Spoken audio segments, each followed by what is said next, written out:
Okay, we've been looking at slope of straight lines, and you know that you have a straight line if the slope between any point you pick on the line, if the slope between all of those is the same. But we can also look at the idea of slope on a curved line, and that would just be the average rate of change. So the slope is definitely, changing, but we can just look on average what's happening.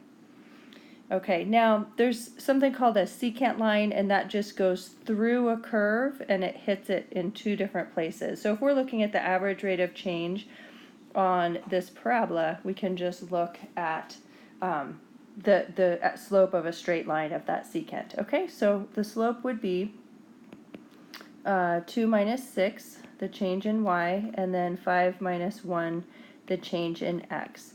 So we would get negative 4 over 4, and so the slope there would be negative 1. When it's negative, it shows that that our function is decreasing.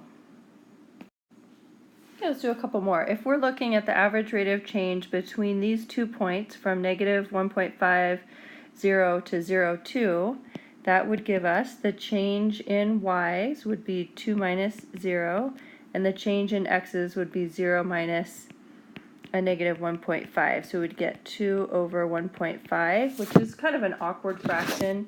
If I just multiply that by 2 over 2, I can rewrite that as 4/3. So our slope is positive, so our function is increasing in that interval. All right, and how about from 0.2 to 2.51? So let's look at the slope there. We've got the change in y, so 1 minus 2, divided by the change in x, so 2.5 minus 0. And we would get negative 1 over 2.5. And again, that's a really awkward fraction, so let's just rewrite that as negative 2/5. And you can see in that section our function is going down. It's like a downhill section, which is when the function is decreasing. All right, and I showed the picture of this, but let's say that we were just given the algebra here and didn't have a picture to figure it out. So we can find the average rate of change on an interval. So the average rate of change is the slope, but the slope needs y values and x values.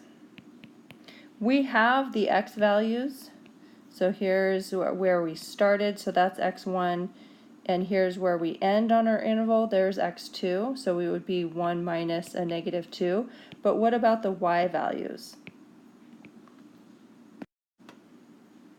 Okay, remember that the y is the output of the function. Okay, so to figure out the y, what we need to do is just go in and evaluate our function at each of those x points. So we're going to take the function to evaluate when x is negative 2 and also when x is 1, and that will give us 2 y values.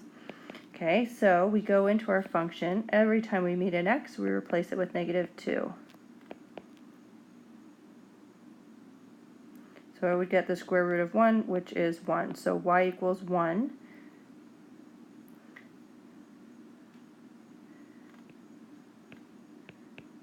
All right, there's 1 point. Okay, and then our next point, I can see it on the graph, but let's say that I couldn't see it from the graph. Okay, so we would go into our function, replace x with 1, and then just figure out what is that output, which is 2. And that is your y value. Okay, so your y value is 2. That means the ordered pair is x is 1, y is 2. And now we can figure out the slope there. Okay, so change in y, where did we get to for y? Minus where did we start? Minus 1. And so the slope here would be 1 over 3. And you can see that positive slope that is in a place where the function is increasing.